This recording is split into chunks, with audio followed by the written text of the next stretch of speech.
So there is no one particularly near me that takes and recycles mattresses. And I don't love the idea of this huge thing ending up in a landfill, so I'm gonna have a go at doing it myself.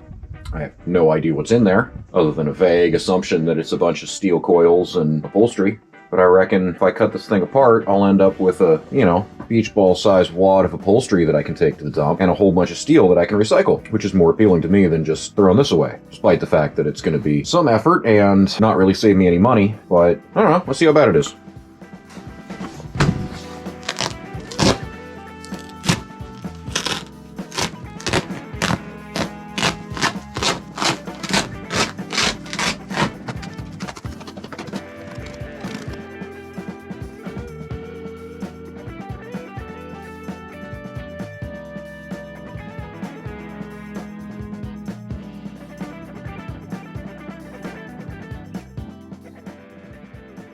Alright, not super easy to disassemble a mattress, but starting to get the hang of things.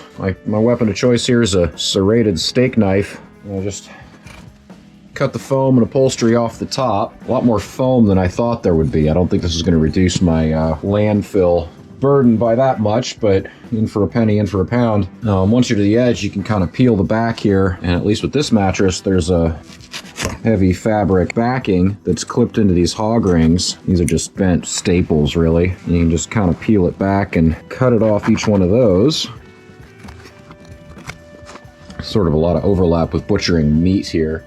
Then the hardest bit is this heavy fleece mat thing is what these hog rings are really holding to the steel matrix underneath. So those are rings with sharp ends that they fold this over and then crimp shut, pierce through, and hold everything together. And I started trying to get in the inside here and cut them there, but that doesn't do anything because you have to cut it in two places. But if you cut it at the spine away from where it goes together, then the whole thing lets go. And some of these are loose enough you can get wire cutters in there and clip them, but not all of them, and it's not really worth screwing with something that only works on half of them. So what I've been doing is I've been taking a, die grinder with a thin metal cutting blade and just cutting the backs of all these. And it's not ideal. Have a fire extinguisher handy. This fleece definitely smokes and smolders when you do it, but I haven't had a fire yet, so here we go.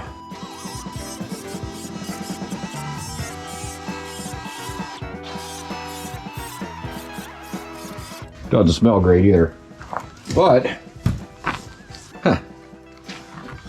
it's the best one yet. Usually I miss one or two, and when that snags up, I have to flap back, cut it, come back. But yeah, go around. Looks like the opposite side's going to be the same thing, but with less foam. Then I get to figure out how to cut this up.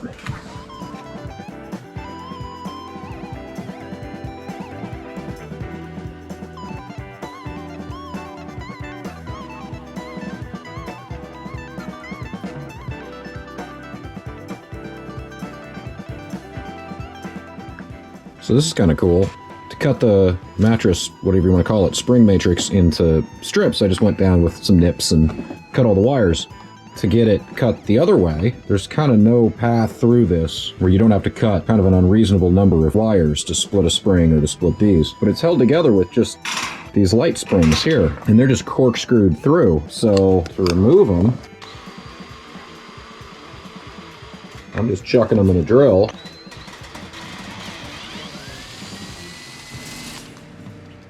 And walking them out. I did the first one and thought I was home free. For some reason, the springs on each side are wound opposite directions. So that one had to come out clockwise. This one comes out counterclockwise, which is a lot tougher because, there's nothing firm here to grab. So as the drill chuck grabs it, it drives it down instead of up. So you have to kind of just get the free end and chuck by hand. But if you can get a good bite on it, same thing. There we go. 2 pieces.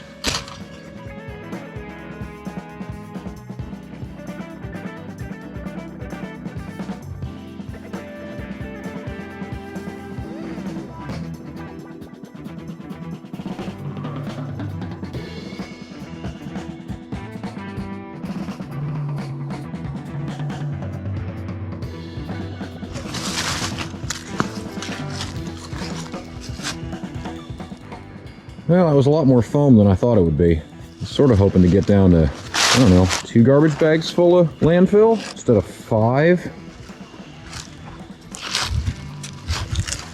So, not sure if that was worth doing or not. All this steel's going to stay out of the landfill, though. That'll get a second life, which is worth something.